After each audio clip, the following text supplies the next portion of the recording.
விடாமல் கோவில் நல்லா இருக்குது. கொஞ்சம் பஸ் வசதி பண்ணால் கொஞ்சம் நல்லாயிருக்கும். பஸ் மட்டும் கொஞ்சம் அடிக்கடி விட்டாங்கன்னா கொஞ்சம் நல்லாயிருக்கும். சாப்பாடு ரொம்ப நல்லாயிருக்கும். நல்லா பிரம்மாண்டமாக நல்லா இருக்குது.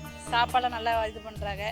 எனக்கு சாய்பாபா மேலே எதுனாலன்னு தெரியல, ரொம்ப ஈடுபாடாக இருப்பேன். அவர் மேலே வியாழக்கிழமை விரதம் பிடிக்கிறேன். எனக்கு 2 குழந்தை பாக்கியம். விஜயகுமார்ண்ணா, பெரம்பலூர்கிட்டேருந்து லாடபுரம்னு ஒரு வில்லேஜுங்க. கோயில் வந்து கட்டின காலத்துலேருந்து இது வழியாக திருச்சிக்கு போய்கிட்டு இருக்கேன், வந்துக்கிட்டு இருக்கேன். ஆனால் வந்து ஒரு 2 தடவை வந்திருக்கேன். ஆனால் இப்போ தொடர்ந்து ஒரு 3 வாரமாக வந்துருக்கு. வணக்கங்க, என் பேர் கனகராஜுங்க. நாங்கள் ராசிபுரங்க, நாமக்கல் மாவட்டம் ராசிபுரங்க. சாய்பாபா கோயில் ரொம்ப அருமையாக இருக்குதுங்க. நான் 2021 ஒரு டைம் வந்தேங்க. அதுக்கப்புறம் இன்றைக்கி வரும்போது நிறைய டிஃப்ரெண்ட்டு நல்லா நீட்டாக செஞ்சுருக்காங்க.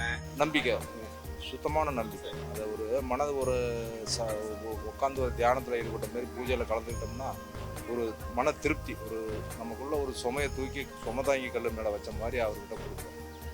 ஏதோ அவருக்கு ஒரு நல்ல வழி காட்டுவாருங்கிற ஒரு நம்பிக்கை இருக்குது. சீரடி போக முடியாதவங்க இங்கே வரலாங்க.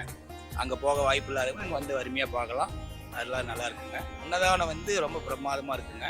இந்த மாதிரி புதுசாக வரவங்களுக்கு எதிர்பாராத அளவுக்கு நல்லா இருக்கும். ரொம்ப அருமையாக இருக்குங்க.